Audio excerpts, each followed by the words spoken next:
चलो देखिए यहाँ पे कल आपको लिखवाया गया था आर्टिकल के बारे में। आर्टिकल हमारा नया टॉपिक शुरू हुआ है।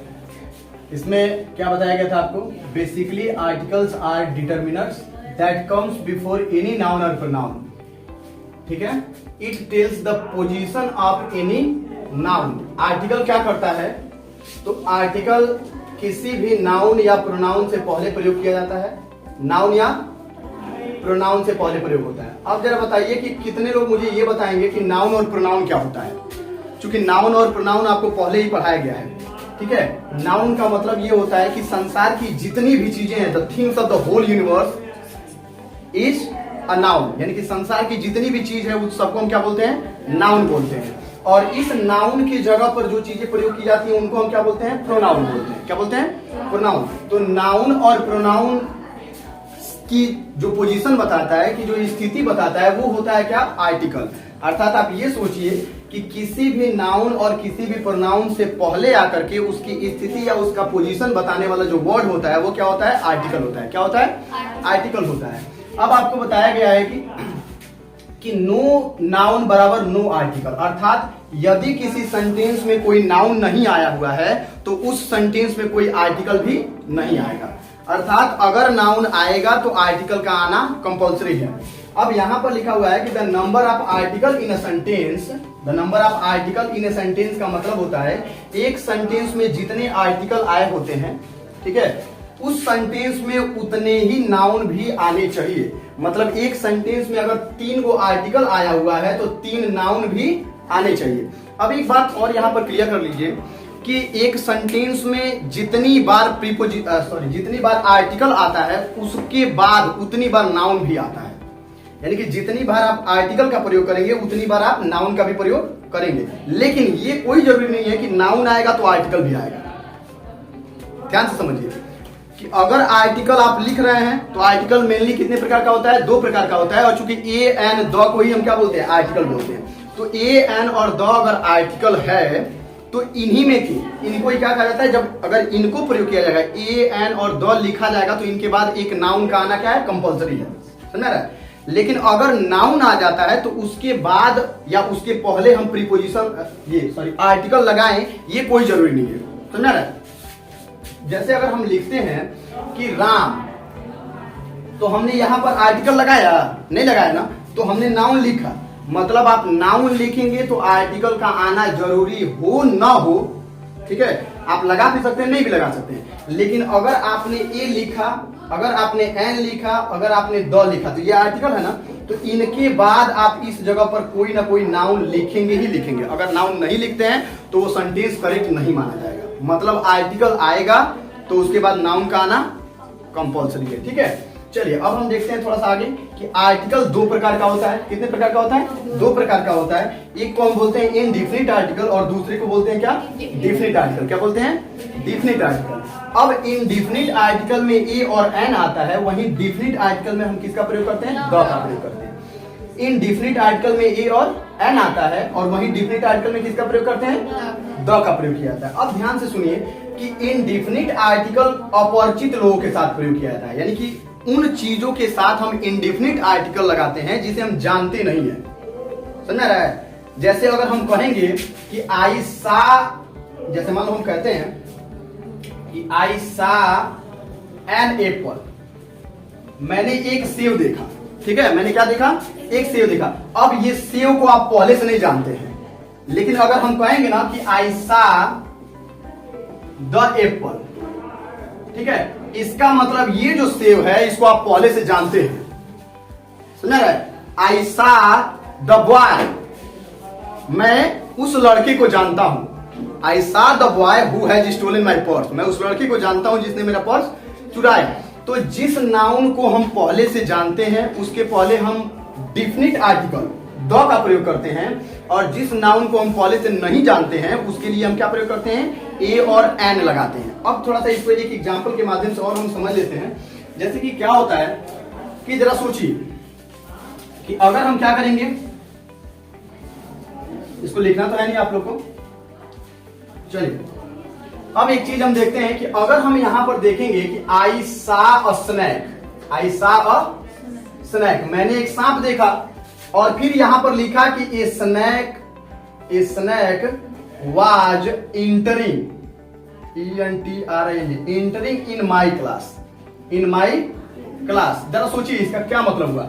मैंने एक सांप देखा और एक सांप क्या कर रहा था, मेरे क्लास में अंदर आ रहा था या प्रवेश कर रहा था। ठीक है, अब जरा सोचिए यहां पर एक नाउन है ना स्नैक, और इससे पहले आपने कौन से नाउन का इस्तेमाल किया है, इनडिफिनिट आर्टिकल का प्रयोग किया है। किसका प्रयोग किया है, क्योंकि पहली बार आप इस सांप को जानते नहीं है, लेकिन अब जब दूसरे सेंटेंस में भी ये नाउन आया, ये स्नैक आया हुआ है, ये नाउन आया है ना ये, तो अब यहां पर ए का प्रयोग ना करके हम यहां पे क्या लगाएंगे, द लगाएंगे। क्यों लगाएंगे, क्योंकि पहली बार हम अब सांप को जान गए और दूसरी बार में हम इसके पहले क्या लगाए, ए। तो पहला रूल बनता है आर्टिकल का कि यदि किसी भी नाउन से पहले, यानी कि अगर किसी सेंटेंस में पहली बार किसी नाउन का हम प्रयोग करते हैं तो ए और एन का प्रयोग करते हैं, लेकिन उसी नाउन को दोबारा से उस सेंटेंस में रिपीट किया जाता है तो दूसरी बार उससे पहले ए और एन ना लगा करके हम क्या लगाते हैं, द का प्रयोग करते हैं। किसका प्रयोग करते हैं, द का प्रयोग किया जाता है। ठीक है, चलिए, तो ये हमारा पहला रूल था। अब आते हैं हम इंडिफिनिट आर्टिकल की कुछ और रूल्स पे। ठीक है, किसके, इंडिफिनिट आर्टिकल। कोई बताएगा मुझे इंडिफिनिट आर्टिकल क्या था, इंडिफिनिट आर्टिकल या रूल्स ऑफ इंडिफिनिट आर्टिकल।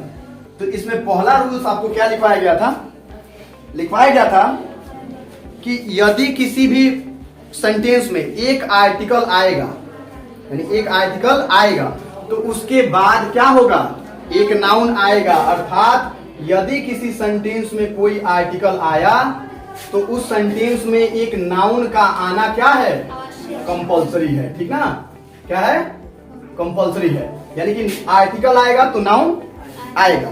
दूसरा पॉइंट आपको क्या समझाया गया है कि यदि कोई नाउन आता है, यदि किसी सेंटेंस में क्या होता है, कोई नाउन आता है, तो ये जरूरी नहीं है, यानी कि अगर हम पहले नाउन का प्रयोग कर देते हैं तो यह कोई जरूरी नहीं है कि उसके बाद क्या हो, आर्टिकल आए।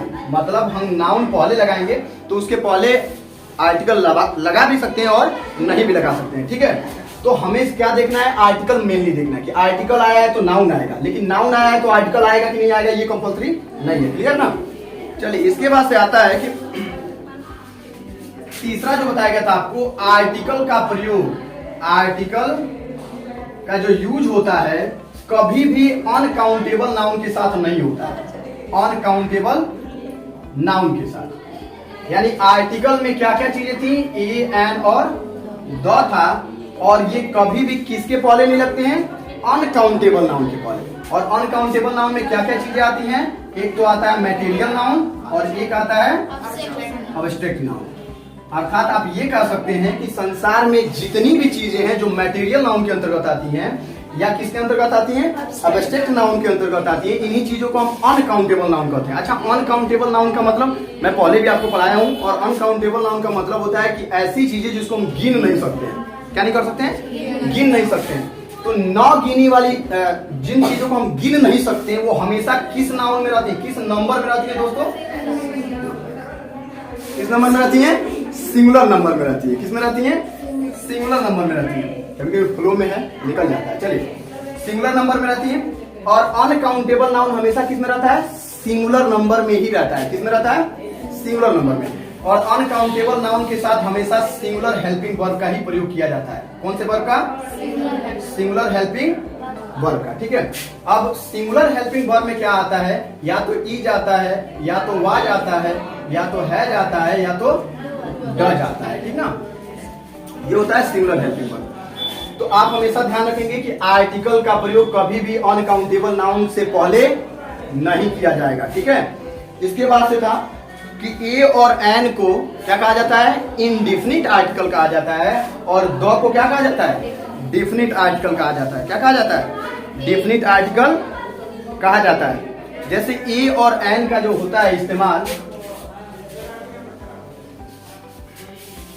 क्या होता है, अगर मान लेते हैं हम किसका प्रयोग कर रहे थे, यूज ऑफ ए और एन, अर्थात इनडिफिनिट आर्टिकल का इस्तेमाल हम पढ़ रहे थे। ठीक है, किसका प्रयोग पढ़ रहे थे, गर्मी बहुत ज्यादा है, मार्कर भी इसकी वजह से चल नहीं रहा है, ये भी गर्म हो गया है। ठीक है, तो इनडेफिनिट आर्टिकल।